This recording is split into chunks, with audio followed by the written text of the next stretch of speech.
Bread fishing at Tunnel Barn Farm. We've probably been doing it for 8 to 10 years now. Tunnel Barn was probably the first place that I came across it. Some of the Manchester lads came down and I noticed that it was something that was singling out bigger fish. So obviously it was a learning process, and it first started when you were plumbing up and sort of sweeping across your peg at certain depths and certain areas, just to see if maybe if you can just brush a fish or two that give you a little bit of a lead into the day on the bread fishing, which just gives you a bit of a starter. But in general, it is dobbing. You know, there is fish. You're looking for fish. You're looking for areas of the peg where sometimes it's where you least expect it. But depths can also play a big part. I mean, you know, the fish can sometimes lay in 4 foot of water and you have to fish like 6 to 10 inches, 12 inches off bottom. And then some days are in 2 foot of water and you've got to fish 18 inches. It really is a case of, but they do shoal up really tight, you know, sometimes. So you can be fishing, you know, 2 or 3 feet away from the fish, and you have really got to be search your peg really, you know, from areas and depths. So yeah, there's a little bit more to it than just dobbing in, but yeah, it's enjoyable. The fluttering of the bait coming through the water, I think, you know, it's key. It's not always, sometimes you can catch on a static bait, but normally they like it fluttering down through the water and you're getting them in the first 5 or 10 seconds of it settling. So, you know, it's laying the rig in.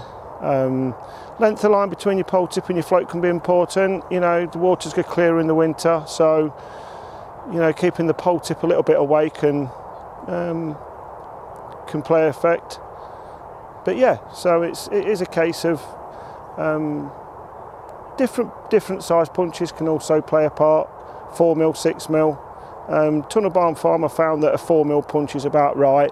Keeping it quite tightly punched as well. You know, it takes on water, and if you're lifting and dropping in and out the water all the time, you need that bait to be quite tight when you go out, instead of it just being a little, you know, it takes water on and it gets a little bit soft and it comes off. So it's one little thing that I find, just a little bit of a nice tightly squeezed punch. 4mm keeps its size. When I've seen it blows up to 6 to 8mm, we don't get so many bites, even though it's softer with the, you know, with the water that's took on. So it's probably one little thing that I've found at tunnels. Elastic choices, a 6 to 8 Drennan Aqua is probably my #1 go-to.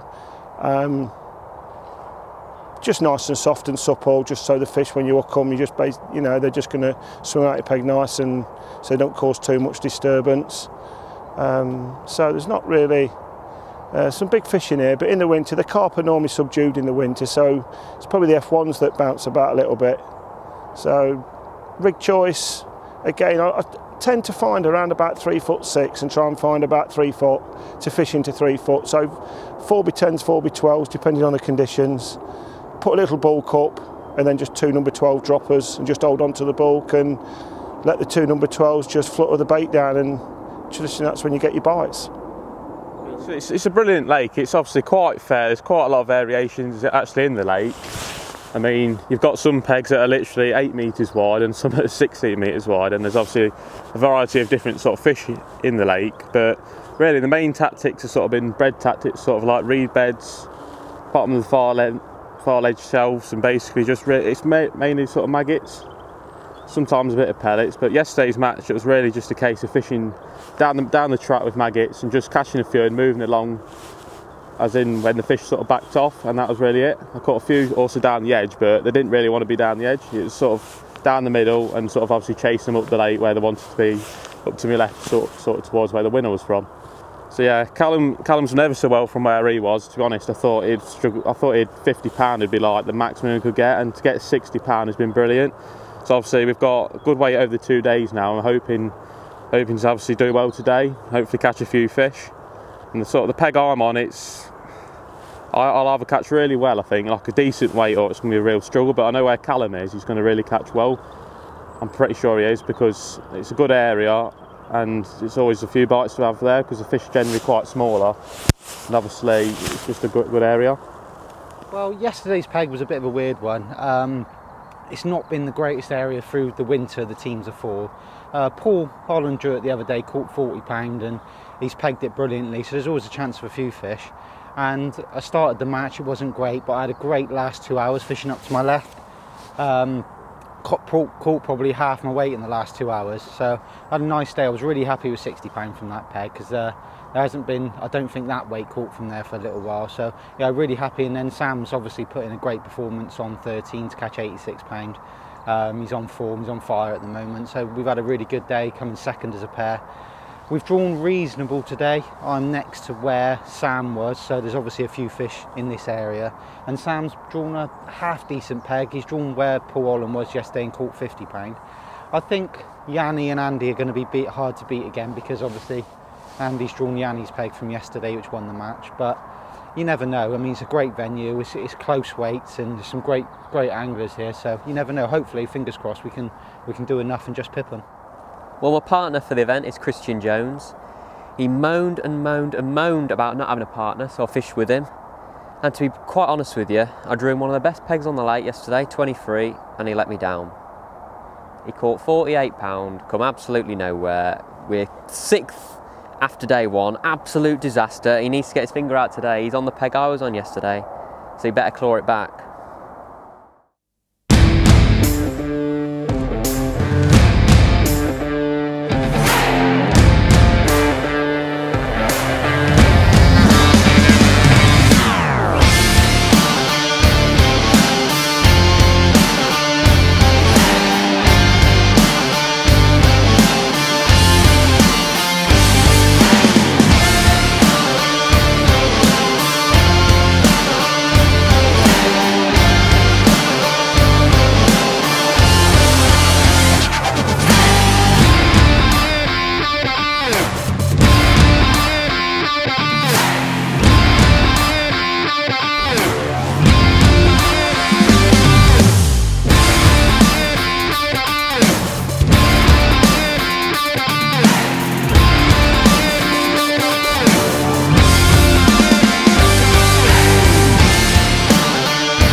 £200 was Callum Dicks and Sam Collett with 142.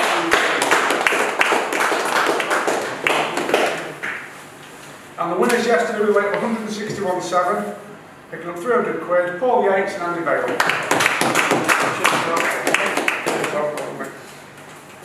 Second today today with a weight of £120, 11 ounce, Andy Bennett and Paul Holland. Well done. And today's winners with £148.3, Jordan Holloway and Christian Jones. Right, that brings me on to the overall. I'll just run through very quickly where everybody is. 7th place with Danny and Jamie with £110. 6th place, Andy Power and John Harvey with £188. 5th place, Ian Kent and Steve Reed, £202.13. 4th place was Paul Yates and Andy Bailey with £241.3. 3rd place, Paul Holland and Andy Bennett with £242.13. And then we come to the money places. 2nd place, picking up £600, Jordan Holloway and Christian Jones. And the winners, collecting a voucher for £1,500 courtesy of the sponsors Daiwa, were Callum Dicks and Sam Collett. Well done. Well, we've had a great weekend, mate. Yeah. Have you caught the same again today as you did yesterday? Yeah, literally just maggots down the track, and I've just stuck to it. It's been hard, but it's been rewarding in the end. I've had a good late run. I've ended up with 27 fish for £48. It's secured the win for us. Yeah, good. And it's with yesterday was the performance that stood out for me. £86 from that area was brilliant. Yeah. And I've drawn there today, coming with a steady 60 odd. So yeah, it's been a good weekend. Yeah, it's been good. Yeah, it's been brilliant. I can't believe it's been the 4th or 5th day in a row now, and it's still fish. It's still really good. Yeah, there must be so many fish in the lake for it to every day just keep producing the way it is. Yeah, it's slightly harder day for some people, but obviously Jordan's absolutely emptied it. But yeah, it's still been bites, still be had. I reckon Jordan had £30 for had a bite. Yeah, on bread. Standard. Yeah. Yeah, so he's had a good day. Yeah, it's strange as well because. There's little areas where there's some smaller fish and there's some bigger fish. You seem to get like pockets of smaller fish and then areas of bigger fish, but you just got to catch what you can and sort of hope you've got enough, really. Like today I've had a lovely day's fishing. I've had like 70 odd fish, but I've only had £66, so there's obviously been a few small fish in the area. That's it, you can't do anything about that, but obviously some days the bigger ones feel like yesterday I've had 50 for 80, I think it was £81, so obviously just the bigger ones decided to feed yesterday, but so it is sometimes you just got to catch what's there and you can't really do a lot about that. But it's nice when it changes every day, though. Yeah, it's nice, isn't it? Like obviously, every day is different. It's like today, I've caught a few fish. I've sort of had 10 fish in 3 foot of water, and yesterday I've not had a bite in that depth. Right, so that's what keeps your mind ticking and keeps you coming. Really, it's interesting. Yeah, that's it. And the winter team before has been good as well, hasn't it? It's been fishing really well. Yeah, it's been fishing ever so good. You can't fault the place. Obviously, no walks. No mud, and everyone gets a few bites. Fishing's outstanding, really, for the time of year. I mean, on the lake then there's carp sucking bread off the top, and it's December, it's nearly Christmas, and it just shows how good the fishery is. So you're going to fish with me next year? Have I done all right and done enough for you? Yeah, done enough, yeah. Well done, mate. And you, See mate. you again next year. See you, hopefully.